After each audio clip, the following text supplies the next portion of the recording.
Alors, Augusta, moi, je voudrais vous poser une autre question. Vous qui êtes donc très engagé dans votre parti, l'UPC Manilem, quel est votre sentiment lorsque certaines opinions relaient que le même Kamto, hier, était pour ces pratiques-là, lorsqu'il était aux côtés du pouvoir? Vous savez, on a une classe politique qui est versatile. Enfin, je pèse mes mots. Je veux dire que on a des retournements et revirements de situation extraordinaires dans notre pays. Pour prendre un exemple récent, Maître Momo.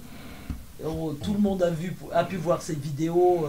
Je l'ai reçu. Vous-même, vous l'avez invité.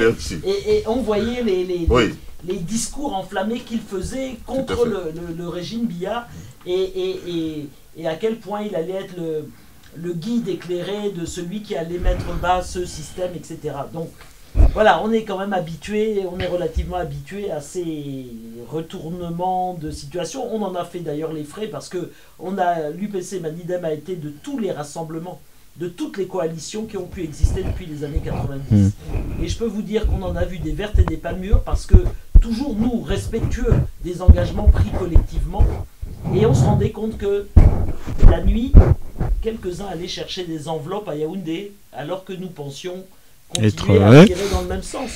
J'en prends pour exemple parfois la décision collective de ne pas aller aux élections, considérant qu'il fallait mener de front et avec force la lutte pour le changement du code électoral. Et on se rendait compte au moment de la déclaration, de la déclaration des partis pour aller aux élections, que certains de nos compères qui étaient avec nous dans la coalition allaient aux élections alors que la décision collective n'était pas celle-là. Donc je veux dire que on est assez blindé par rapport à ça et pas découragé du tout, parce que malheureusement on a une classe politique qui est ce qu'elle est et on est bien obligé de faire avec. Je pense que le fait qu'on ait muselé l'opinion publique camerounaise depuis toujours, depuis 60 ans, en fait, depuis 60 ans, fait que on n'a pas permis aux énergies saines de se libérer et aux gens intègres, aux gens qui veulent profondément et réellement un changement. Pas seulement une alternance, mais une vraie alternative politique, malheureusement. Mais ils existent. Nous savons qu'ils existent. Et donc, bon, voilà, écoutez, M. Kamto a été ce qu'il a été, il a défendu les positions qu'il a défendues. Aujourd'hui, il a la trajectoire qu'il a choisie, d'être donc dans l'opposition à ce régime-là. Et je pense que lui-même il y a une espèce de maturation même dans son propre cheminement. Entre le moment où il se déclare candidat et maintenant, je pense qu'il y a eu une maturation et il y a eu quelque chose, une espèce de gravité qui s'est affirmée au niveau de son propre engagement et de ses propres positionnements. C'est-à-dire qu'il s'est, dans un premier temps, positionné, il était très enfermé dans sa posture de juriste, pensant que par ce biais-là, il pourrait effectivement, mais c'était méconnaître totalement le système dans lequel on évolue, et dans lequel il évolue. Donc voilà, bon, c'est comme ça. Alors moi, je voulais revenir sur un point qui est gravissime, c'est la tribalisation du débat politique. Allez-y, on allait en parler. Et ça, vraiment, ils sont en train de jouer avec le feu. Et je pense que si on a une responsabilité, nous qui avons une petite parole publique, c'est vraiment d'appeler l'ensemble de nos populations, l'ensemble des protagonistes qui ont un rôle à un niveau ou à un autre, l'ensemble des citoyens, à faire extrêmement attention et à ne pas tomber dans les pièges qui nous sont tendus à travers la tribalisation de ce débat politique. On est un pays multiple. C'est une richesse.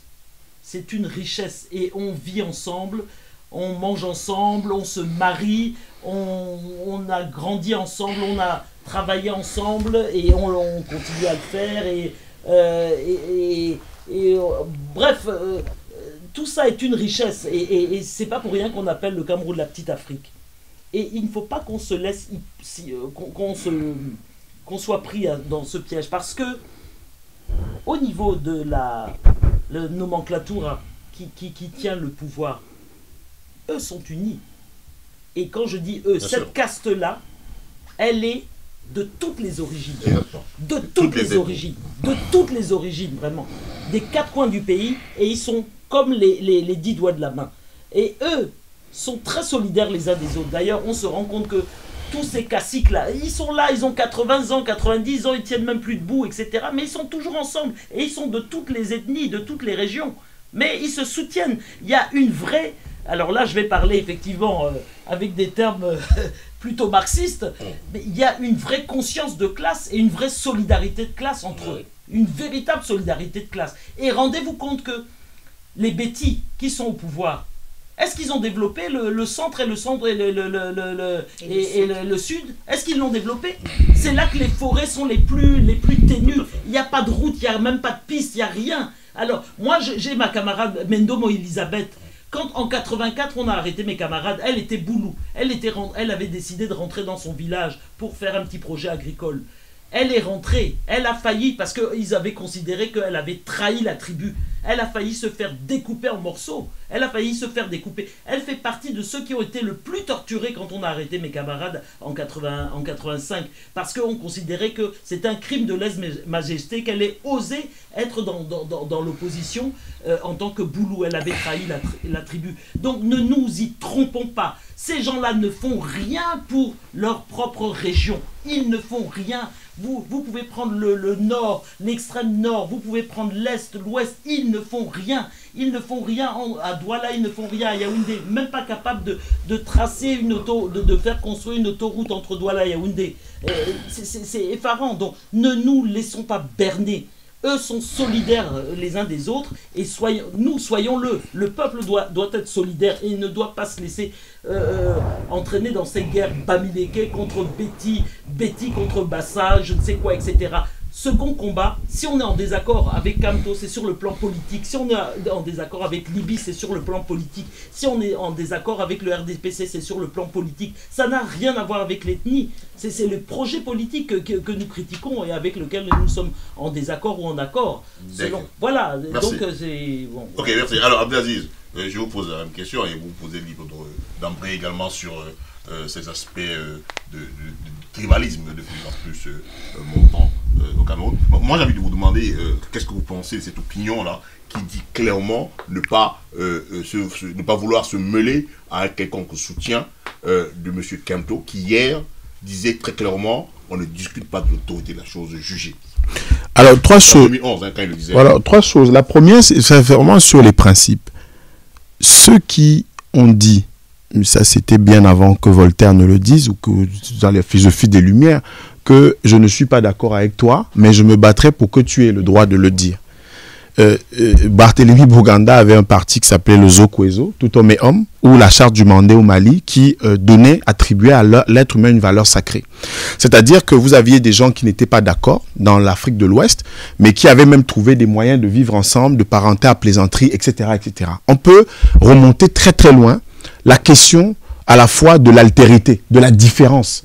Comment on protège la différence? Comment on protège celui qui est différent de toi ou celui qui est opposé à toi? Je pense que tout à l'heure, on a évoqué des questions juridiques qui sont éminemment importantes. Des questions de bloc de constitutionnalité et d'autres dans l'histoire juridique de notre pays.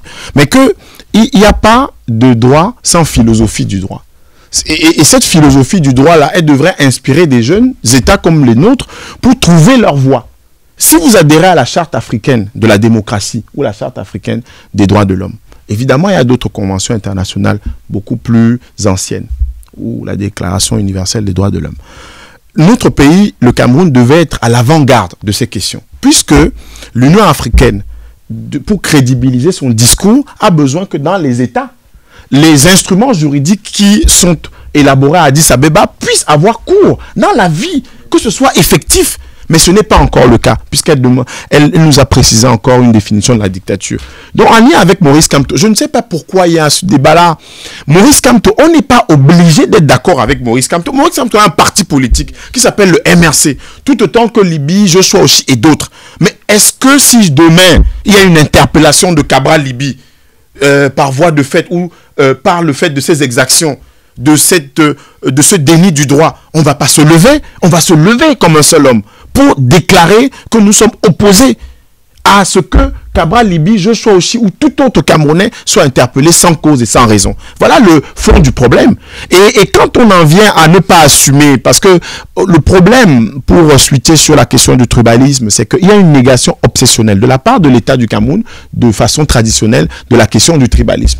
Les sous-préfets, les préfets, les gouverneurs gèrent les questions de tension locales, ethniques, qui sont graves, avec des morts. On connaît que ce soit à l'ouest Cameroun, des villages pour des questions foncières, les frontières qui sont mal tracées, des symboles qui sont hérités de la colonisation. Le colonisateur, depuis les réformes allemandes et françaises qui avaient décidé d'instituer des chefferies traditionnelles dans les endroits qui n'existaient pas. Remarquez qu'il y a des zones au Cameroun, les chefs traditionnels ont les épaulettes de colons. On les nomme comme on désirait une autorité administrative, alors que non, on ne nomme pas les chefs traditionnels qui relèvent d'un mode différent de dévolution ou de consécration du pouvoir. Donc, on a dans notre pays des faits comme ça qui sont clairs, nets, objectifs, mais qui sont inconnus de la plupart des Camerounais. Parce qu'on n'en parle pas, parce qu'on ne met pas les mots. Et il y a cette instrumentalisation du tribalisme. Omniobel le disait, nous ne sommes pas des tribalisateurs, contrairement à ce qu'on pense, parce que, disait-il, le tribalisme est l'un des champs les plus fertiles des oppositions et de la politique africaine. Que nous croyons à la valeur historique des tribus, parce qu'elles sont un élément important de la reconstruction ou de la modernisation de notre culture nationale. Mais nous nous opposons à tous ceux qui utilisent les tribus à des fins politiques. Et il s'agissait de cela. Il parlait de qui? Et dans des temps subséquents, Oumniobé a parlé de comment le pouvoir colonial utilisait une tribu contre une autre, ou à l'intérieur d'une tribu, des gens qu'on estimait être légitimes contre l'autorité traditionnelle. Ça, c'est l'histoire de notre pays. Allez aux archives des affaires étrangères à Paris, les archives du Quai d'Orsay, allez au service historique des armées. Vous allez lire in extenso les notes de Lamberton et d'autres qui parlent des Bamileke avec une abjection incroyable. Et ça n'émeut aucun Camerounais. Cette affaire aurait pu susciter en nous un réflexe de défense collective. C'est-à-dire qu'à partir du moment où on se rend compte que ceux qui sont venus nous administrer à leur fin, pour leurs intérêts, pour leurs zones d'influence, pour leurs matières premières, etc., on doit, nous, en tant que Camerounais, même de la diaspora, on a des avocats ici, on a des éminents juristes, on a des politiques. Pourquoi on n'a pas traité ce problème de manière aussi profonde? Comment il se fait qu'il y ait une guerre qui a été aussi dissimulée au Cameroun et que deux journalistes français, Manuel Domer et Thomas Deltombe, et un historien camerounais, Jacques Tachita, aient documenté une part de la présence coloniale, la présence étrangère, dont la présence française au Cameroun, sans que ça ne dise rien à personne, sans qu'il y ait des traductions sur le plan symbolique, sur le plan politique, sur le plan juridique. Mais voilà pourquoi, aujourd'hui, il est peut-être question de dire que les épreuves sont une opportunité. Ce qui se passe au Cameroun doit susciter mais vraiment un élan, celui des justes, celui des humanistes. Tout à l'heure, Maître Zefman a parlé de traiter avec humanité. Ce mot, on l'a oublié au Cameroun. On a oublié le mot d'humanité au Cameroun. On brûle le voleur parce qu'il a volé. Il y a eu, avec Maître Zefman, une action qu'on a entreprise de sauver un jeune homme, Ibrahim Bello, qui avait été torturé par des policiers. Par le seul fait qu'il a été dénoncé au marché d'Ombessa, le gars, il a perdu l'usage de ses jambes. Il y avait des Camerounais qui te disaient, non, c'est un voleur, il faut le mutiler, il faut le mettre au bûcher. Voilà la situation dans laquelle nous sommes au Cameroun. Les problèmes qui doivent concerner les Camerounais, qui ne sont pas simplement des problèmes de Bassa, de Bamileke, de Bakweri et d'autres. Encore que Dika Akwa, perd son âme. Je salue le symbole. Dika Akwa, dans son travail dans le cadre de l'Institut des sciences humaines au Cameroun, a documenté l'origine de la plupart de notre ethnie. L'arc-en-ciel camerounais l'a décrypté. Dans le grand pays Béti, entre Kang. Regardez les liens qu'il y a eu historiquement avec les autres parties du Cameroun. Les gens seraient surpris de voir que entre les Esseux qui sont en pays Eton et des gens qui sont en pays Sawa ou dans d'autres parties du Cameroun, il y a des liens de cousinage. Mais regardez comment les liens matrimoniaux. Est-ce que les hommes ne font pas des enfants avec des hommes? Les hommes font des enfants avec des femmes. Et il y a beaucoup de gens qui se sont liés au Cameroun par le fait que une fille qui venait de tel contrée au Cameroun a fait un enfant avec un autre. Ça fait des métissages, ça fait des croisements. Pourquoi on ne met pas cela en avant dans notre pays? On sombre dans une question qui ne sert le destin et le dessein d'un seul homme. Parce que tout ce qui se fait aujourd'hui en indexant les Bamileke, c'est simplement pour que neutraliser Maurice Kamto comme adversaire principal de ceux qui veulent succéder à Biya ou qui veulent l'empêcher de tourner en rond. Voilà le fond. Voilà vraiment le fond du problème. Quand on instrumentalise déjà l'ethnie au Cameroun, de cette manière-là, Auguste l'a évoqué pour terminer.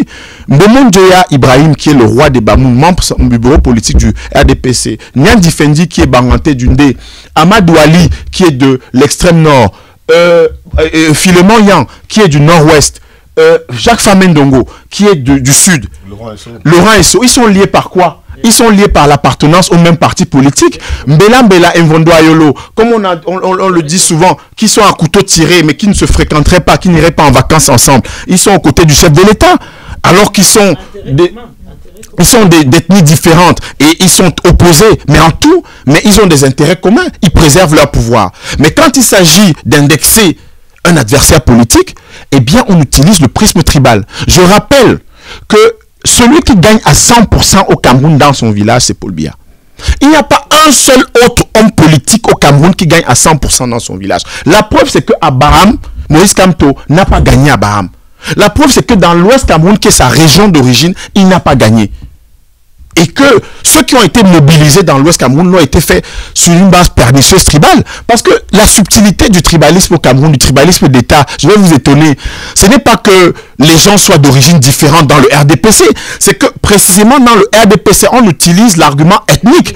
Parce qu'on vous dit à Fumban que si vous votez le RDPC, il y aura 2 ministres Bamoun, il y aura 3 ministres Bamoun. Eh bien, quand les gens votent Paul Biya dans la région de l'Ouest, dans le département du Noun ou dans le département, que sais-je, du Boyo, du Kunki, c'est pour avoir un ministre au sein du gouvernement. Donc vous n'avez pas des gens qu'on désigne pour leurs compétences, mais qu'on désigne pour leur appartenance à une tribu, à une ethnie ou à une aire géographique. Donc ils viennent représenter l'ethnie au ministère des Transports, alors que les attributions du ministère des Transports concernent l'intérêt général. Donc voilà la subtilité, le décryptage qu'il faut faire de la question ethnique au Cameroun, et ça pourrait faire l'objet de toute une autre émission de Diaf TV. Alors, voilà.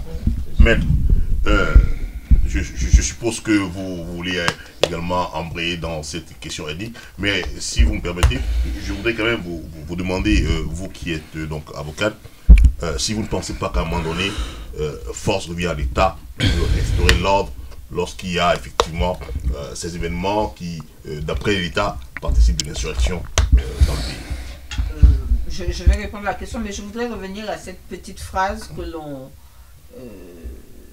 qu'on dit de Maurice Kamto, qu'il a dit qu'on ne discute pas l'autorité de la chose jugée. L'autorité de la chose jugée. Oui. En droit, oui. C'était en 2011. En 2011. Après les élections présidentielles. Vous semblez oublier que Kamto est un juriste. Oui, en droit, quand une décision a été prise, qu'elle est définitive, on ne la discute plus. C'est pas le cas avec le Conseil constitutionnel? Le Conseil constitutionnel, c'est une juridiction. Sauf que il faut que les gens replacent toujours les phrases dans leur contexte. On est en 2011. En 2011, un candidat a-t-il annoncé avant les résultats qu'il avait gagné? Non. Non.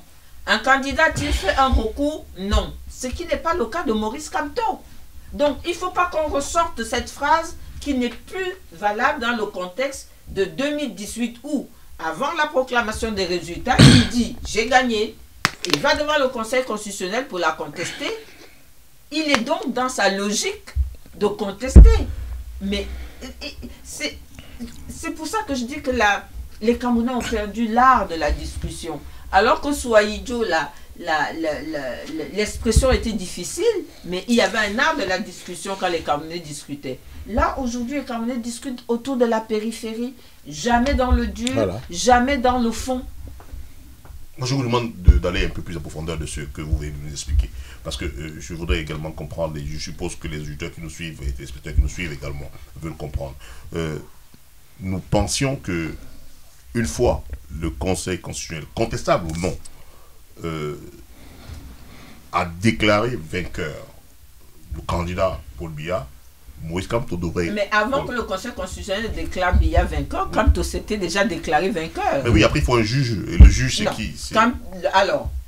Expliquez-nous, hein, nous sommes des on va dire... avant sa saisine oui. du Conseil constitutionnel, il s'était déjà autoproclamé vainqueur. Oui. D'accord. Ensuite, il saisit le Conseil constitutionnel. Après, il est dans sa logique de se proclamer toujours vainqueur. Or, en 2011, qu'est-ce qu'il vous dit? Il vous dit, vous n'avez pas contesté les résultats, vous ne pouvez donc plus, puisque la décision est définitive, venir la contester après. Vous n'avez pas contesté. Vous n'avez pas contesté. Or là, il conteste. Il conteste, donc il est dans sa logique de contestation. Il ne conteste pas la décision. Il faut faire attention. Il ne conteste pas la décision du Conseil constitutionnel. Il conteste la proclamation de quelqu'un comme chef d'État. Même si on peut me dire que c'est la décision du Conseil constitutionnel, il conteste. Il dit c'est moi qui ai gagné les résultats. Mais qui doit trancher ces contestations? C'est quand même une institution juridique qui doit la trancher ou pas? Alors, le problème, c'est... on ne va pas rentrer dans le Conseil constitutionnel, la Cour constitutionnelle, il y a un débat juridique. Il y a un débat, tout à fait. Il y a un débat juridique. Il y a un débat. Est-ce que ce Conseil constitutionnel, c'est une cour au tout à fait juridique, oui.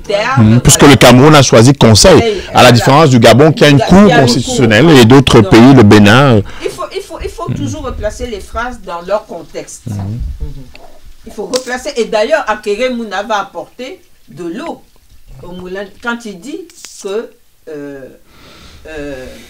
il avait proposé à comment s'appelle le président du SDF, John Frundi. En 92. En 92, oui. C'était pas en 2011, je suis désolé.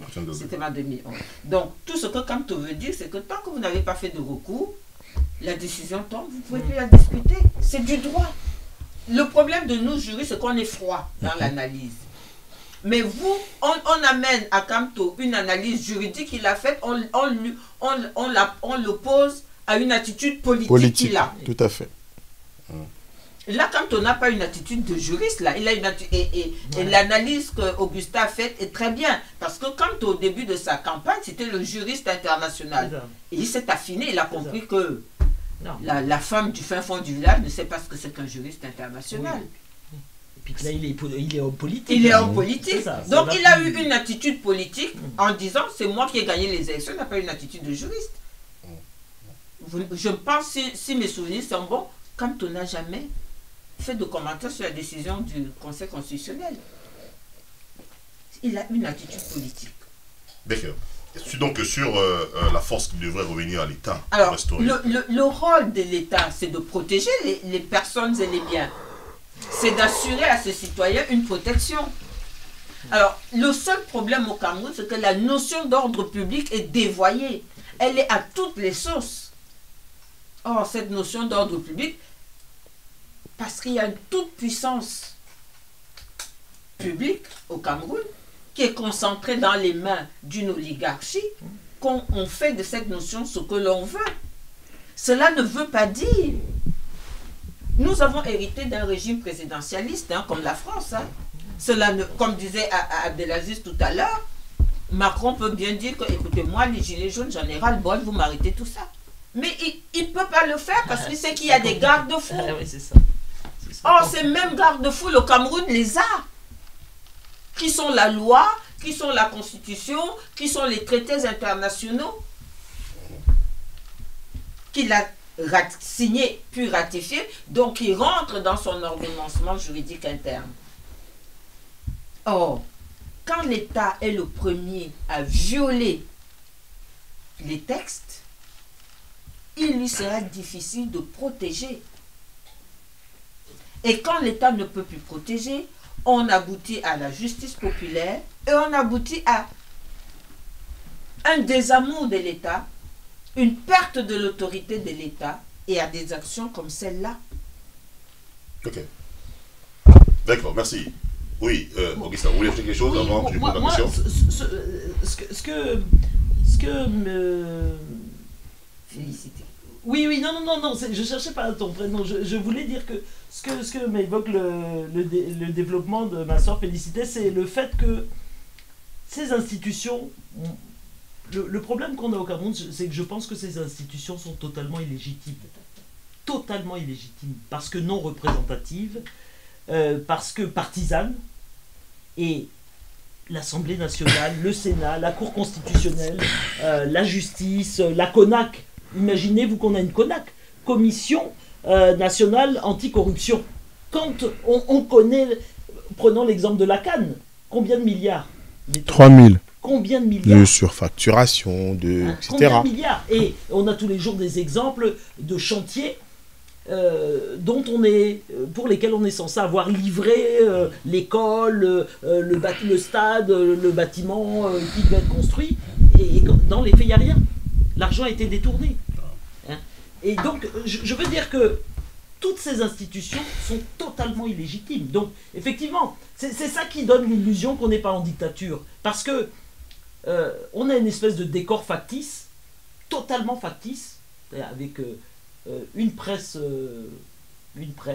qui semble libre, enfin, une presse, voilà, on a plein de journaux, on a 300 partis, etc. On a l'appareil là, mais vide de contenu, Donc, c'est là où les dés sont complètement faussés, et c'est là où l'Occident est très pervers, parce que, effectivement, comme ils ne veulent pas, contrairement à ce qu'ils font ailleurs, hein, on prend l'exemple du Venezuela où ils se perdent. Ah oui, de donner des ultimatums, voilà. Les pays occidentaux voilà. se perdent, à commencer par la France, à commencer par les États-Unis, mais les oukases, avec la France tout de suite derrière, qui se permettent de dire le président qui s'est autoproclamé, ben c'est lui qu'on reconnaît. C'est un truc énorme, c'est effarant. Et donc on voit à quel point la communauté internationale est tellement versatile, tellement peu juste, et on s'étonne après que ça provoque des révoltes, des contestations, voire des révolutions, parce qu'on se dit mais dans quel monde on vit? C'est-à-dire que des institutions internationales qui devraient garantir le droit international, hein, de façon égale pour tous, on se rend compte que c'est totalement à géométrie variable selon leurs intérêts, etc. Bon, on ferme les yeux là-dessus, on soutient là, etc. Et nous, enfin, il se passe... on tue à ciel ouvert et rien ne se passe. Non pas, loin de moi l'idée de dire que c'est à la France ou au pays, à l'Occident de venir gérer nos conflits et de s'immiscer. Nous ne sommes pas dans ce registre-là. Ce sont les peuples qui doivent décider de leur devenir et choisir leurs dirigeants. Ça, là-dessus, c'est incontournable. Malheureusement, même si on est dans une situation... Par contre, le devoir de solidarité et le devoir de dénonciation, il incombe à tous. C'est-à-dire que quand on vient taper à une porte, on dit voilà, il y a des massacres dans telle ou telle région du monde, ils ont le devoir d'informer, d'essayer d'aller sur le terrain éventuellement pour enquêter, etc., voir la véracité de ce qui est annoncé. Donc voilà, et tout ça ne se fait pas. D'accord, alors moi j'avais une question à vous adresser, oui, vous qui en particulier. Oui, vous qui êtes ici surtout comme représentant d'un parti politique, qu'est-ce que vous pensez de la déclaration d'un des alliés? On va dire il était allié, peut-être un allié indirect, mais il reste quand même un allié du camp du MRC parce qu'il était un soutien de Maître Akeré Mouna qui avait rejoint Moïse Kamto. Il a dit très clairement, je le cite, M. Maboula. Ah oui, M. Maboula a dit très clairement, dans une sortie qu'il a faite ces jours-ci, il a dit très clairement que M. Kamto ne peut pas avoir gagné les élections. Que dans les conditions dans lesquelles ils sont allés aux élections, il est impossible que M. Kamto ait gagné les élections. Est-ce que ce ne sont pas des choses qui peuvent facilement créer cette division au sein de l'opinion camerounaise dans ce combat que mène M. Kamto? Vous qui êtes politique, vous savez, qu'est-ce que vous pensez de cela? À partir du moment où on considère que tout est vicié à la base, tout est vicié, le code électoral est vicié, et l'ECAM est complètement phagocyté par le RDPC. Et tout le processus est totalement contrôlé par l'État parti. Ça, on le savait bien avant d'aller aux élections. Voilà.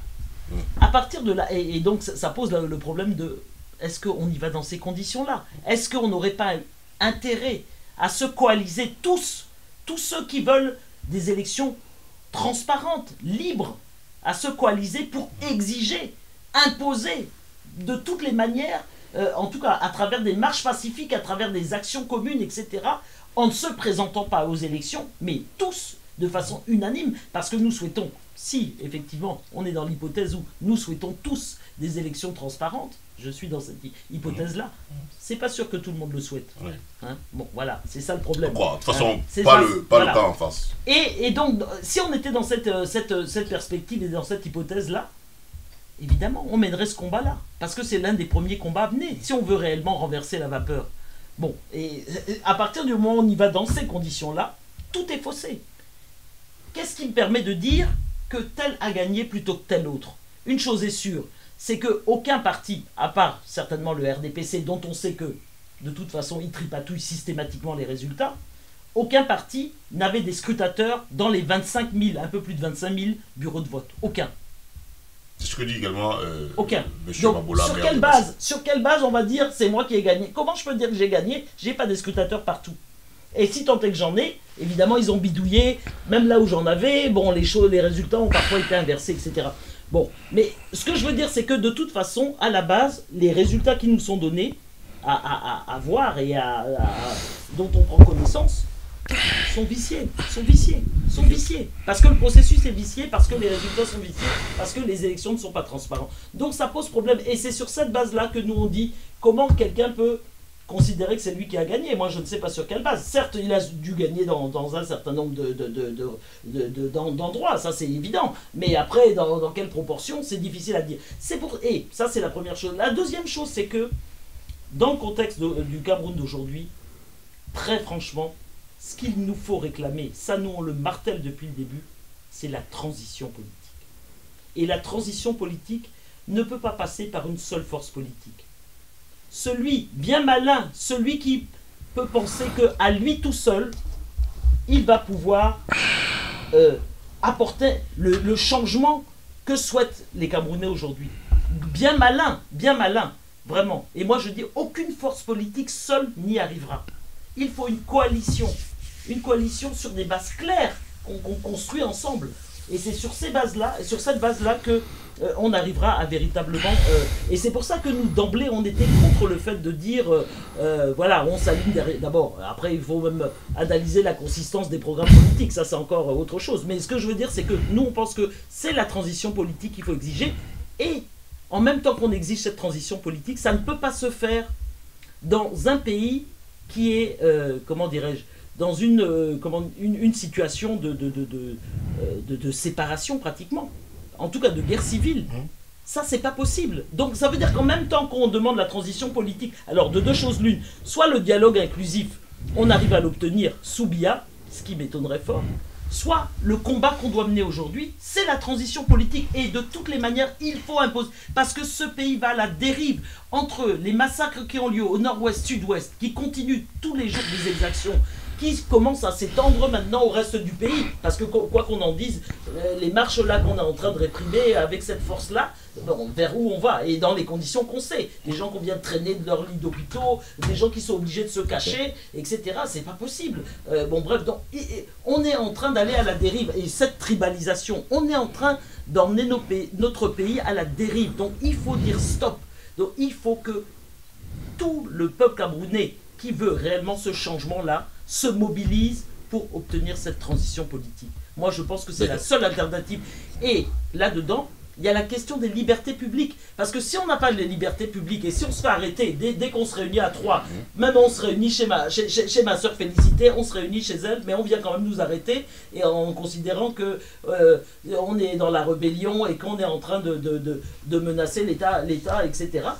Évidemment qu'on pourra jamais rien changer. Donc la question des libertés publiques, pour tous, ça c'est une question centrale pour laquelle on doit tous se mobiliser. Parce que demain c'est toi, après-demain c'est elle, après, et le jour d'après c'est moi, et après c'est lui. Et il reste qui?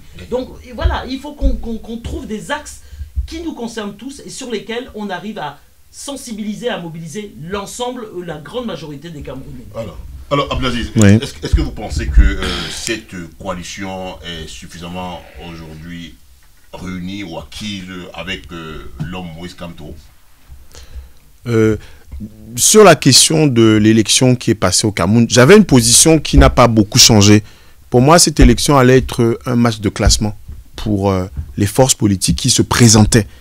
il y a un fait qui a été un fait politique, on le relevait tout à l'heure, celui de la proclamation, l'autoproclamation par Maurice Kamto, et qui a fait complètement basculer le débat public. Les données objectives telles qu'elles avaient été préparées par le RDPC s'appuyaient sur un certain nombre de faits objectifs, c'est-à-dire que le RDPC a un appareil militant, il a un appareil d'État. Il faut dire que la confusion entre le parti et l'État au Cameroun, elle est constante depuis les années 60, depuis toujours, on va dire, et puis également le fait que là, l'appareil militant du RDPC, dans chaque hameau, dans chaque coin du Cameroun, il y a une déclinaison entre l'administration, il y a une collusion entre l'administration et le RDPC. Vous avez 57 départements, 10 régions, 2 centaines d'arrondissements, et dans chaque arrondissement du Cameroun, dans chaque département, dans chaque région, vous avez des démembrements du RDPC. Donc cette couverture territoriale du parti, ce parti-là, tout au moins, c'était conforté ou avait des assurances qu'ils arriveraient, étant entendu que notre système électoral, c'est un système à un tour aux élections présidentielles, eh bien, il se disait que Biya arriverait dans toutes les hypothèses, dans tous les cas, en tête. Vous avez vu ce qui se passe, et ça continue, ce qui perdure. Vous avez un pays où vous êtes dirigé depuis 36 ans par un parti, par un président, et vous avez encore des militants, des jeunes militants qui découvrent la politique via les réseaux sociaux, qui supporteraient un candidat ou un autre, qu'il s'agisse du MRC ou du parti Univers, 11 millions de citoyens, qui s'étripent de manière absolument puérile. Alors que un adversaire, je ne parlais pas d'ennemi, mais un adversaire, on a un adversaire commun. C'est-à-dire que vous avez un pouvoir qu'il faut déboulonner, un pouvoir qu'il faut, pour utiliser des expressions qui courent sur les réseaux sociaux, chasser, un pouvoir qu'il faut envoyer dans l'opposition, mais vous avez des Camerounais qui trouvent le moyen de jouer, de se divertir sur les réseaux sociaux en opposant. Et ce qui se passe aujourd'hui il y a eu des prélégomènes dans les réseaux sociaux. Cette tribalisation-là, cette hystérisation du débat entre les partisans de Libye et de Kamto, la question de la meute que Mathias Ereuk Oonangini a complètement mis, c'est-à-dire qu'une sorte de pompier pyromane comme ça de l'opinion, c'est-à-dire qu'une louche, j'essaye de faire l'expert, et une autre, je suis celui qui entretient les intérêts du pouvoir. Donc en fait, en réalité, ce qui se passe là, en ce moment, au Cameroun, quand on aborde la question du point de vue électoral, c'est qu'on fausse les données. L'élection présidentielle de 2018, comme celle de 2011 ou les élections précédentes, ce sont des élections de validation d'une démocratie de façade. Et ceux qui... Je ne dis pas qu'il ne faut pas concourir, bien au contraire, c'est en luttant, c'est en forgeant, c'est en se battant qu'on obtient des pans, qu'on conquiert des pans de liberté, qu'on fait même avancer ce code électoral. Il y a un certain nombre de choses, je ne pense pas que ce soit des avancées majeures que le SDF ou d'autres ont obtenues, tout simplement parce que, bon, ils sont dans le jeu, dans le système. Aujourd'hui, la question du hold-up électoral, je n'utilise pas toujours cette expression-là. On l'a dit tout à l'heure, on était de ceux qui pensaient, on l'a dit de manière constante, et on s'est fait invectiver, insulter par nos camarades, nos amis, des frères, des confrères qui soutenaient l'opposition. On leur a dit 25 000 bureaux de vote. On ne peut pas, dans les conditions actuelles, si la démarche n'est pas une démarche de fédération, de mutualisation, et de rassemblement des forces.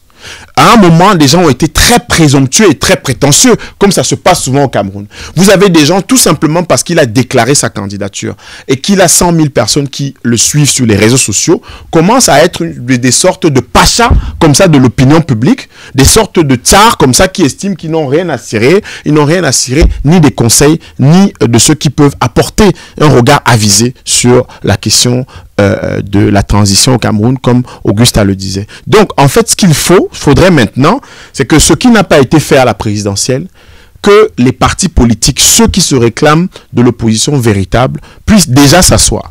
Ça aurait pu se traduire par un soutien à Maurice Kamto dans sa situation, un soutien aux militants du RMRC, un soutien aux citoyens qui sont embastillés. Je ne vois pas, c'est très timide, c'est très tiède.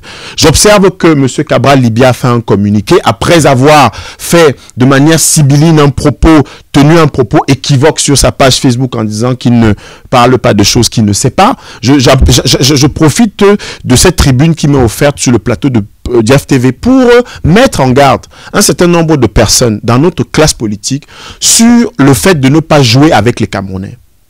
Désormais, nous allons vraiment nous mettre en travers du chemin de toute cette escroquerie politique qui est engagée au Cameroun sans que on ne dise rien, qu'on accompagne, parce que bon, on se dit peut-être que les gens s'intéressent désormais à la politique. Il faut que on moralise même la vie de l'opposition au Cameroun. Quelle est une éthique? Il faut une charte de l'opposition au Cameroun. Ceux qui se réclament de l'opposition véritable. Des situations comme celles qu'on est en train de vivre au Cameroun, si l'opposition était réunie au sein d'un consortium, je pense que le pouvoir aurait, entre guillemets, lâché du lest. Parce qu'ils verraient qu'ils ont en face d'eux des gens qui sont ligués pour des principes. Mais ce n'est pas le cas. Le SDF a fait un communiqué signé de Joshua Oshi, candidat à l'élection présidentielle, et qui ne résultait pas d'une réunion du NEC. Parce que si le NEC s'était réuni de manière urgente, on aurait donné de la gravité à cette question-là. On aurait donné de une vraie gravité si l'ensemble des forces politiques s'étaient réunies à Yaoundé, à Douala, à Bamenda, peu importe, sur cette question et comme sur la question de la crise anglophone. Je suis sûr que le président de la République serait forcé même à mettre en place les cadres pour un dialogue national. Mais la demande du dialogue national est faite de manière éparse.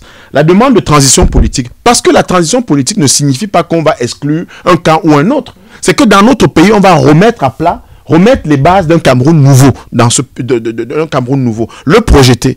Et le projeter de quelle manière? Trouver les voies et moyens pour le projeter. Parce que si on passe par l'élection, pour terminer, Guignassa, tout à l'heure, dans quelques jours, on aura la convocation du corps électoral pour les législatives et les municipales. Bis repetita. On va encore avoir des contestations ad vitam aeternam parce que le RDPC va avoir une majorité à l'Assemblée nationale et dans les communes. Et donc, in fine, au Sénat, plus tard. Que ce soit dans les conseils régionaux, parce que le processus de décentralisation, à partir du moment où on a attribué l'une des causes de la crise anglophone au fait qu'il n'y avait pas le respect intégral des dispositions de la Constitution de 96, prescrivant la mise en place des conseils régionaux, eh bien, on va organiser les élections régionales. Il y a 10 régions au Cameroun, le RDPC va en avoir 5 ou 6. Et puis, on va concéder 1 ou 2 régions à l'opposition pour que, sur le plan international, le Cameroun continue à avoir fière allure, une certaine façade. Et puis... Donc, ma question, finalement, Maurice Kamto, est-ce qu'il incarnait cette coalition-là? Il avait sa coalition. Maurice Kamto avait sa coalition. Il a été rejoint par Paul-Éric Kingé, par Penda et Koka, et un certain nombre de partis qui souvent n'avaient pas un poids important. Mais toujours est-il que des figures qui comptaient dans la vie politique citoyenne, comme Valsero, l'artiste Valsero, l'ont rejoint. Mais à mon sens, c'était pas, vraiment à titre personnel, c'était pas ce que j'attendais.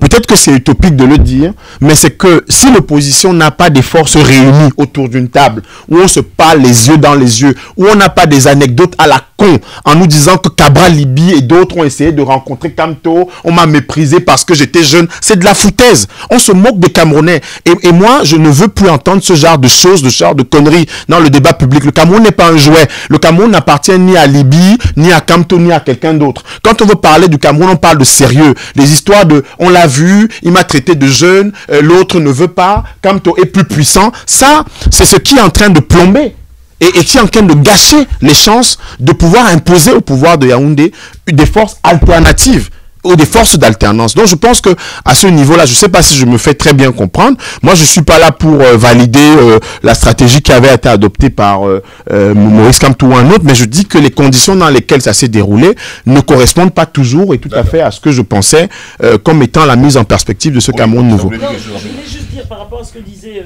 Aziz, le fait que, enfin, dans mon entendement, la coalition, c'est pas ça, c'est pas rejoignez-moi.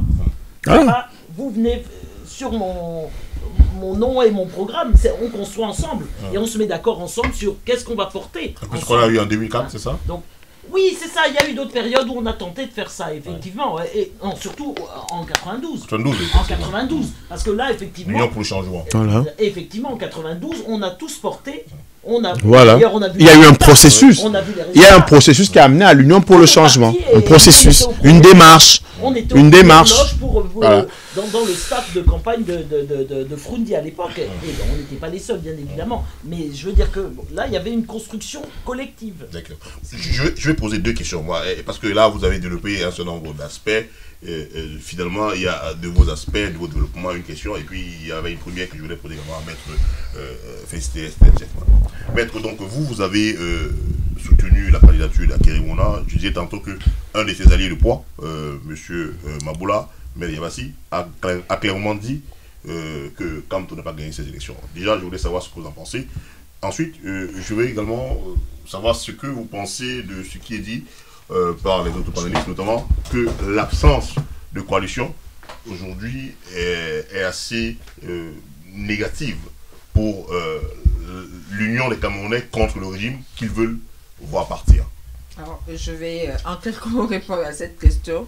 Je ne saurais me prononcer sur ce point parce que je ne connais pas vraiment les forces politiques en présence au Cameroun. Alors, en ce qui concerne le soutien à Kerémouna, c'était plus un soutien, j'allais dire, de mandarin, comme on dit dans le monde médecin, de confraternité qu'un réel soutien politique, parce que je me mets un peu en réserve de la politique au Cameroun, bien que Akerémouna est pour moi de grande qualité et que ce soit quelqu'un quelqu'un de bien, à mon sens.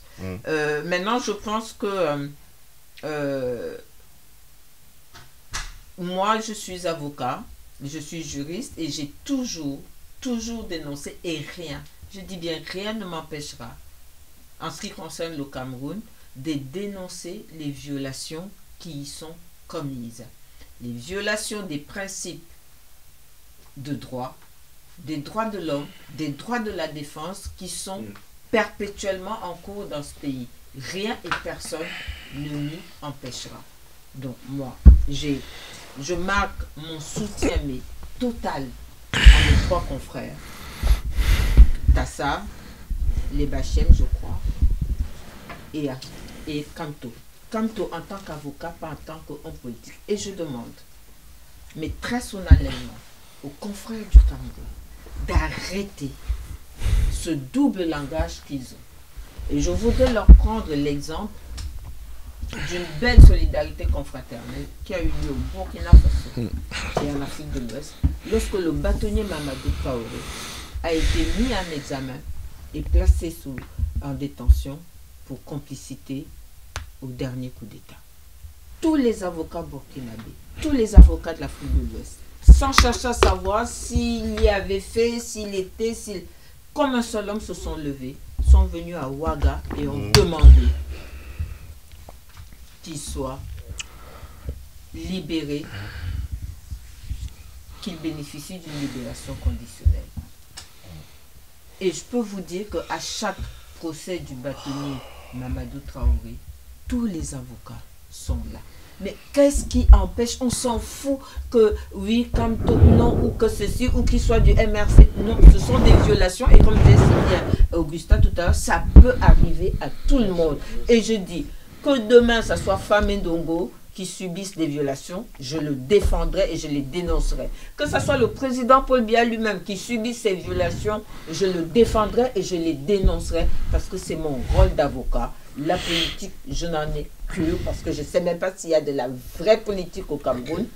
Voilà, moi, je soutiens totalement Maurice Kamto dans l'épreuve qui est la sienne. Je soutiens mes confrères, je soutiens toutes les personnes qui sont aujourd'hui injustement détenues pour avoir participé à une marche blanche. Personne au monde n'est injustement détenu, illégalement détenu, pour avoir participé à une marche blanche. Je crois que l'annonce des prochaines élections a à voir aussi quelque chose dans ces arrestations en se disant c'est un poids politique qu'on va mettre de côté pour empêcher. Voilà.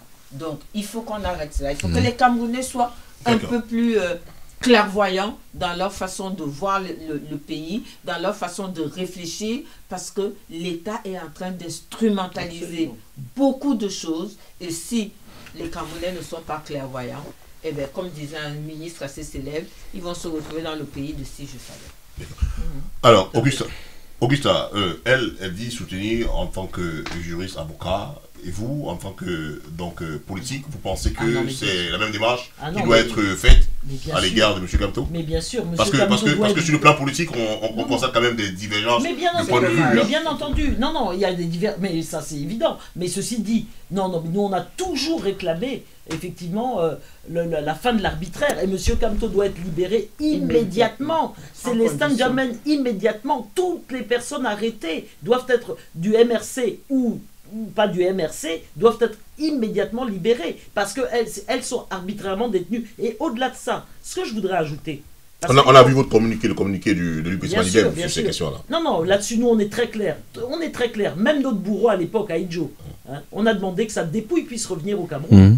Il n'y a pas de on n'a pas de problème avec ça. Nous, on est des gens de principe et des gens de droit, des droits au vrai sens du terme.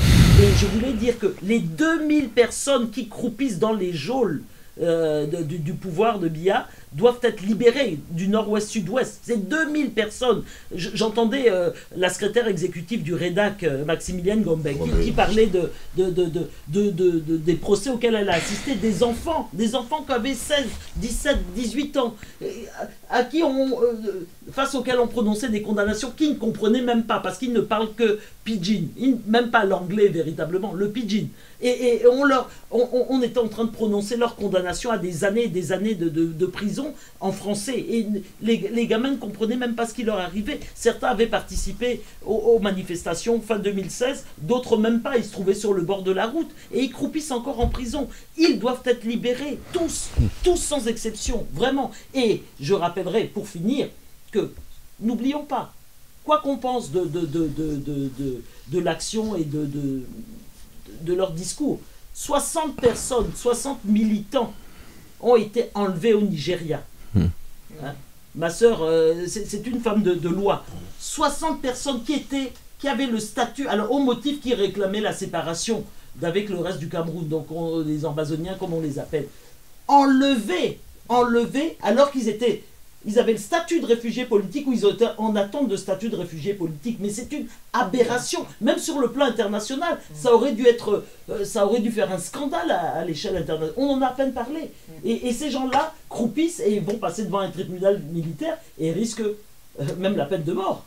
Ils risquent la peine de mort. Donc ces gens-là n'ont pas... Ça n'est pas normal. Ça n'est pas normal. Et tout ça doit cesser. Et évidemment, on demande la libération de toutes ces personnes arbitrairement détenues dans les geôles du pouvoir. Et ce sera un acte fort. Ce sera un acte fort. Si ce pouvoir-là veut sauver sa peau, mais au sens plein du terme, ils ont intérêt à poser des actes forts.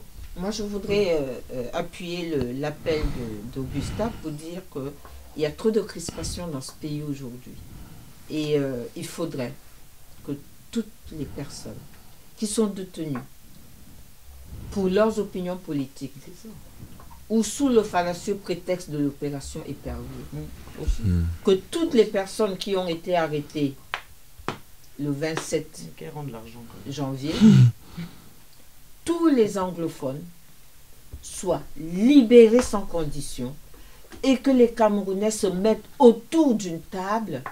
Il y a assez d'espace dans ce pays, assez de bois, que l'on puisse, et de super menuisiers pour pouvoir faire une table autour de laquelle tous les Camerounais vont s'asseoir pour se parler, se dire les choses. C'est vraiment, comme disait Augusta, Paul Biya a intérêt à le faire. Il faut qu'il se libère des extrémistes. J'en ai entendu un qui a dit qu'il est le guerrier. Donc non, Paul Biya n'a pas de guerrier. Il n'a pas de guerrier. C'est lui qui doit être le guerrier d'un peuple endolori. C'est lui qui doit sortir ce peuple de la torpeur dans laquelle il l'a mise. D'accord. Alors, nous arrivons presque au terme de cette émission spéciale débat Diaf TV consacrée au saccage dans nos ambassades et leurs conséquences que sont les arrestations des dirigeants du MRC et de nombreux membres et sympathisants et même de journalistes et artistes qui se trouvaient autour de ces personnes lorsqu'elles ont été donc interpellées et incarcérées. Je voudrais, avant de boucler cette émission, vous demander chacun, au-delà de vos souhaits, ce que vous pensez vraiment de comment finira cette histoire. Je vais commencer par Blaziz. cette histoire a déjà commencé.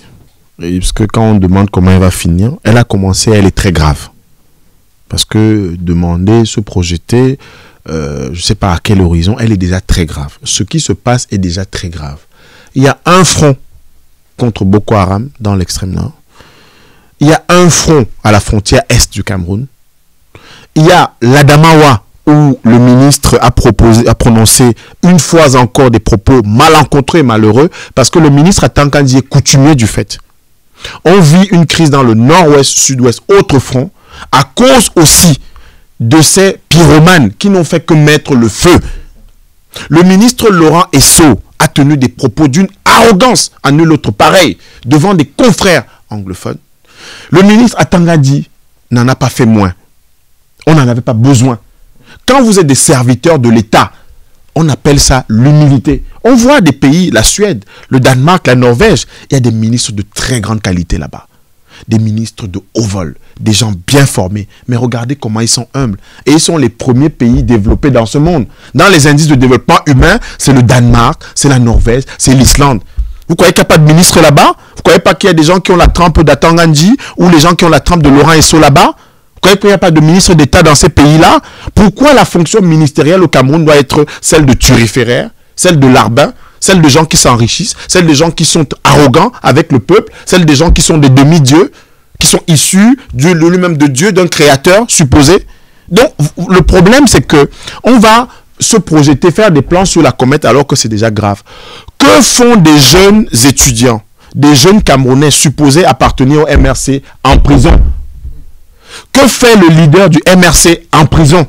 Que fait l'appareil du MRC au GSO, au CED, à Konengi et à la police judiciaire? Que font-ils dans les géoles, dans les cellules? Que font-ils là-bas? Les dégâts sont déjà énormes. Les dégâts, c'est déjà ce propos de Momo qui cause au Cameroun le propre sur toute la planète. Regardez le nombre de journaux, de télévisions qui ont évoqué le propos antisémite d'un ministre camerounais. En avait-on besoin? Est-ce que le Cameroun allait s'illustrer dans des histoires d'antisémitisme? D'où vient-il? Voilà les conséquences qui sont déjà là qu'on doit régler. Et ce débat politique polarisé. Il y a des gens au Cameroun qui nous disaient encore il y a 3 jours, 4 jours, on parlait avec des frères, des sœurs, la famille et d'autres au Cameroun nous disent que c'est vous là-bas en France, hein. Nous ici on n'a pas de problème. Ce dimanche, toutes les chaînes du Cameroun ont programmé des émissions sur les tensions tribales et sociales. D'où vient-il que le Cameroun soit aussi schizophrène? Un pays où les gens refusent de voir la vérité en face. Il y a un cancer social au Cameroun, celui du tribalisme. Si on ne l'adresse pas, on fera comme ceux qui font les dénis de grossesse, les gens qui font les dénis de maladie. Une bonne maladie, c'est celle qui est diagnostiquée et où une thérapie est appliquée.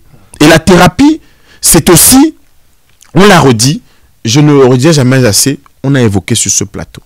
Le Cameroun ne peut pas faire l'économie d'une assise, d'un dialogue, d'une palabre au sens africain, au sens bantou du terme. On ne peut pas.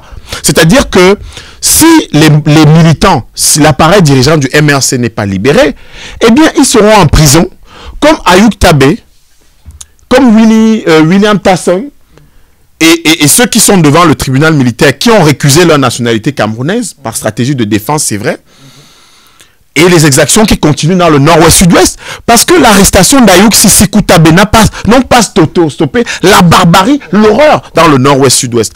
Pense-t-on que l'arrestation de Maurice Kamto va stopper tout cet ensauvagement de la vie publique au Cameroun? Je ne pense pas. Donc, la situation est déjà assez grave pour qu'on puisse... Elle va radical. C'est un autre front. Un autre front qui est encore pire que les autres. Parce que c'est un front insidieux. C'est dans les consciences, c'est dans les têtes. Regardez les dégâts. Je parle des réseaux sociaux, c'est vrai, mais ce n'est pas la vraie vie. Mais dans la vraie vie, au Cameroun, regardez tous les journaux. Mutation a titré le tabou du tribalisme, après la sortie du ministre Sadi. Donc on ne peut pas faire l'économie de la multiplication pour la seule préservation du pouvoir de Paul Biya, de tant de fronts. On a déjà de l'argent qu'on dépense pour Boko Haram là-bas. Je veux dire au ministre Motazé, pour terminer, je regarde cette caméra en face, pour dire au ministre Motazé, vous êtes ministre des Finances aujourd'hui, vous avez été ministre de l'économie. Vous avez été ministre de l'économie au Cameroun. Vous nous avez dit, vous, monsieur le ministre Motazé, vous nous avez dit que le Cameroun avait un projet, un programme d'émergence, le document de stratégie pour la croissance et l'emploi. Il y a quelques années, il n'y a pas longtemps, en 2006. De 2010 à 2020, le Cameroun devait atteindre des objectifs avec une moyenne de 5 à 7% de croissance par an, avec 4 objectifs. Premier, réduire la pauvreté à un niveau acceptable. Deuxième, atteindre le stade de nouveaux pays industrialisés. Troisième, être un pays à revenu intermédiaire. Et quatrième, consolider la démocratie, l'unité et le vivre ensemble au Cameroun. Je cite le DSCE. Guy Ngassa, Med Zefman, Augustin Epagna. Le même ministre Motazé, à qui je m'adresse, nous a dit il y a quelques jours que le DSCE était fini, mort, enterré. Il fallait penser à de nouveaux instruments. Est-ce que les Camerounais vont continuer à être comme ça des jouets? Vous décidez que vous allez faire un nouveau plan ferroviaire. Il y a 10 ans, le plan ferroviaire n'existe pas. Entre-temps, il y a eu Ezeka. Des morts camerounais pour rien. Les Camerounais n'ont rien dit. Vous avez continué. Vous êtes venus sur des plateaux de télévision pour nous dire doctement que l'économie est bien gérée parce que supposément vous êtes les seuls à connaître l'économie. On continue comme ça et vous avez donc des fronts qui se multiplient. Le Cameroun n'avait pas d'argent pour la CAN. Puisque vous-même, le ministre Motazé, vous êtes allé chercher de l'argent. Vous êtes venu ici à Paris, vous avez lancé un emprunt obligataire pour terminer les chantiers de la CAN pour 160 milliards en marge d'une réunion pour trouver des financements pour le barrage de Nachtigal. Alors que vous nous aviez dit que les financements avaient été bouclés concernant les grands projets structurants. Mais où va-t-on? On va continuer à multiplier la casse sociale, la casse politique, la casse institutionnelle. Pourquoi? Au service de gens qui protègent le pouvoir de M. Biya et qui s'apprêtent, clan de Nanga et Boko avec Ngongo et clan de Moyemou Salah en tête Motazé, à succéder au président Biya et que nous soyons là à mourir, à discuter sur les plateaux de télévision tous les dimanches, sur Diaf TV et d'autres, alors que la solution camerounaise réside dans la vérité qui doit être trouvée. Il n'y a pas de justice sans vérité au sens africain du terme. Il n'y a pas de justice sans équilibre. Il n'y a pas de justice sans aller en profondeur. Les Sud-Africains nous en ont donné l'exemple. Donc je veux dire qu'aujourd'hui, on n'attend pas demain, parce qu'on dit comment cette histoire va se terminer. Soit c'est le chaos, soit on prévient le chaos. Et pour prévenir le chaos, ce sont ce que Med Zefman et Augusta Epagna demandaient tout à l'heure, que les Camerounais qui n'ont rien à faire dans les prisons soient libérés. Que les 400 000 Camerounais qui errent dans la République, les 60 000 qui sont au Nigeria, puissent rentrer dans notre pays, qu'on puisse reconstruire le nord-ouest, sud-ouest. Voilà un tout petit peu ce que je peux dire. Alors, Auguste, je voulais dire, maître Zefman, donc sur la même question. Comment pensez-vous que cela puisse se terminer, au-delà, évidemment, de vos souhaits? Moi, je suis quelqu'un d'optimiste. C'est pour ça que j'ai toujours le sourire, quelles que soient les difficultés. Je pense que cela dépend de tous les Camerounais.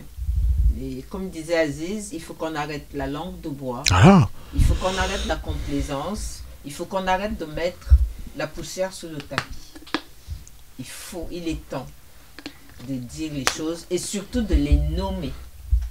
On ne peut pas soigner une maladie qui n'a pas été clairement diagnostiquée. Et dans le cas du Cameroun, il ne s'agit pas d'une maladie orpheline pour lesquelles on ferait un téléthon. Voilà, exactement. Non, elle est connue, la maladie. La mauvaise gouvernance, le tribalisme insidieux, la violation des droits de l'homme. Et moi, je demande tout simplement que la force du droit se fasse entendre et non le droit de la force. Parce que en ce moment, c'est le droit de la force qui sévit au Cameroun. Et pour mes confrères, mes 3 confrères emprisonnés, et pour Michel Ndoki, qui est une femme de qualité et de valeur, qui ne peut pas maquiller des blessures, je demande que la force du droit leur soit appliquée et leur soit reconnue. Merci. Alors, Augustin, pour boucler. Oui, donc moi je pense que, enfin, effectivement, il y a lieu de s'inquiéter. Il y a beaucoup de colère et beaucoup de désespoir. Et je peux vous dire que il y a toute une partie de la jeunesse qui est prête à aller très très loin pour que ça change. Et quand je dis très loin, même à donner sa vie. À donner sa vie pour que ce pays-là change. Sincèrement. C'est pour ça qu'il faut bien mesurer dans quoi on est là aujourd'hui. Et donc, malheureusement, le désespoir n'est pas bonne conseillère, n'est pas bon conseiller, je ne sais pas comment il faut l'accorder, et parce que ça peut pousser à toutes les extrêmes.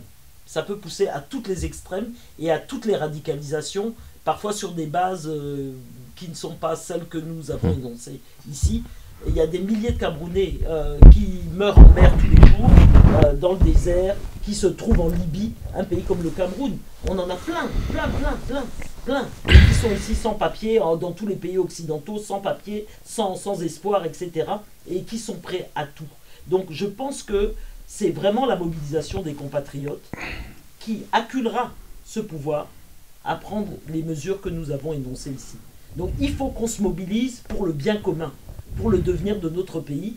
Et c'est dans ces conditions-là qu'on contraindra le régime. Parce que si on arrive à se mettre tous ensemble, à faire fi de il est de tel coin, il est de tel parti, etc. Et à se dire, le bien commun c'est quoi? Notre intérêt commun c'est quoi? C'est les libertés publiques, c'est la libération de toutes ces personnes. C'est la situation nord. On se met d'accord sur quelques éléments et on se mobilise pour ça, tous ensemble. Non plus de façon partisane, mais de façon collective. Et je pense qu'on y arrivera. Et le pouvoir sera contraint et forcé de répondre à un certain nombre de revendications dans ces conditions-là. Merci à tous et merci encore à tous les trois d'avoir accepté notre invitation pour cette édition spéciale Cameroun, après tout ce qu'on a vu dans les réseaux sociaux, dans les médias, de nos ambassades saccagées à Paris, à Berlin et à Bruxelles. Chers téléspectatrices et téléspectateurs de Diaf TV, cette émission est maintenant terminée. Je vous dis à très bientôt. Au revoir. Bon dimanche.